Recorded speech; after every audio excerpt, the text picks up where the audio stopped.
Ending a long-term relationship is hard, especially after 80 years. But Nationals leader David Littleproud didn't look that upset when he was announcing the end of the coalition agreement with the Liberal Party. Our party room has got to a position where we will not be re-entering a coalition agreement with the Liberal Party after this election. The Nats and Libs are trying to sell it as a mutual decision. I had a respectful conversation with Sussan Lee this morning. Here's actual footage of that respectful conversation. I am not spending the rest of my life with a loser. I'm gone. Good, then get the hell out of my life. Who needs you? Beat it. Leave me alone. The fact is, the Nationals hung on to nearly all of their lower house seats in the election, unlike the Liberal Party, so that means they probably felt emboldened to strike out on their own. They are going on a journey of rediscovery. Littleproud makes it sound like the Libs are going to eat, pray, love that shit for the next 3 years. I'm going to Italy, and then I'm going to India, and I'm going to end the year in Bali. Honestly, might not be the worst strategy for the Liberal Party at this point because they're copying it from all sides, with right-wing lobby group Advance Australia's Executive Director Matthew Sheehan calling out bedwetting anonymous Liberals.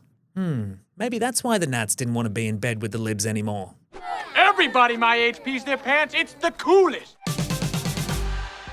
The second interest rate cut in 3 months is welcome news for homeowners, with banks quick to pass on the cut.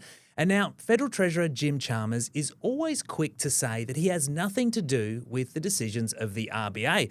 But today, he was even faster to say he had a lot to do with this one. Today's interest rate cut doesn't mean that the job is finished when it comes to the cost of living, but it will help millions of Australians with a mortgage. The core inflation, it's finally back in the RBA's target band, 2 to 3%. It's sitting at 2.9%.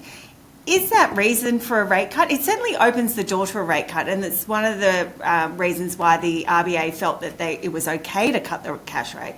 But is it a reason to cut the cash rate? Because the inflation job is not yet done. There is still more work to be done. The RBA really needs to get that figure back to 2.5%. So there's a little bit more work there in inflation. But then when you look at other things, the economy, look, it was quite the rattle, the Trump tariff talks, but things have calmed down since then. The economy is still moving in the right direction.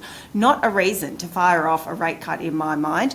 And then when you look at the jobs data, and I think that's why some people were starting to think that we wouldn't see a rate cut today, the jobs market is incredibly strong, all things considered. Unemployment sitting at 4.1%. That's pretty strong. I remember the days where we were trying to get to those kind of figures and thinking that was a good thing. At 4.1%, you know, that's a pretty healthy figure. But also when you drill down into that data, you're looking at a participation rate that is at near record highs. And that's, again, not a reason to cut the cash rate. In fact, that would have been a reason why the RBA could keep the cash rate on hold.